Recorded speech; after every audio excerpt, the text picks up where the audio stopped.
অভিমান হয়েছে দুপক্ষের যে আচ্ছা সাকিব ভাই কেন এরকম।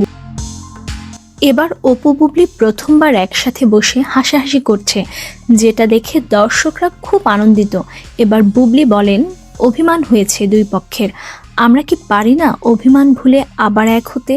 অভিমান হয়েছে দুপক্ষের যে আচ্ছা সাকিব ভাই কেন এরকম করলো বা বুবলি আপু কেন এরকম বললো। এবার অপু বিশ্বাস বলেন, সাকিবের সাথে আর অভিমান করব না। আমি বলবো যে আমার এই নায়িকা হওয়ার পিছনে যে মানুষটার অবদান সেটা সাকিব। আমি বলবো যে আমার এই নায়িকা হওয়ার পেছনে যে মানুষটির অবদান সেটা উনি।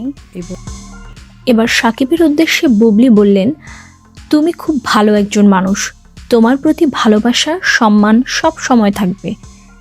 আরেকটি কথা বলতে চাই, মানুষের কান কথায় জাস্টিফাই করলে খুব বেটার, যদিও তুমি খুব কম কথা বলো, যতটুকু কাছ থেকে দেখেছি। তুমি খুব ভালো একজন মানুষ। আর আরেকটি কথা সেটি হচ্ছে যে তোমার প্রতি ভালোবাসা বুবলি বলেন, সাকিবকে আমি অনেক ভালোবাসি। মানুষের কান কথায় খুব একটু জাস্টিফাই করলে বেটার। যদি রাখতে চাই যে সাকিব খান মানেই এরকম একটা প্রতিচ্ছবি। এবার সাকিব খানের উদ্দেশ্যে অপু বিশ্বাস বলেন, আমি বলবো যে আমার এই নায়িকা হওয়ার পিছনে যে মানুষটা অবদান সেটা উনি, আমার সাকসেসের পিছনে যে মানুষটা সেটা উনি। অপু বিশ্বাসের মুখে সাকিব খানের প্রশংসা সত্যি অসাধারণ।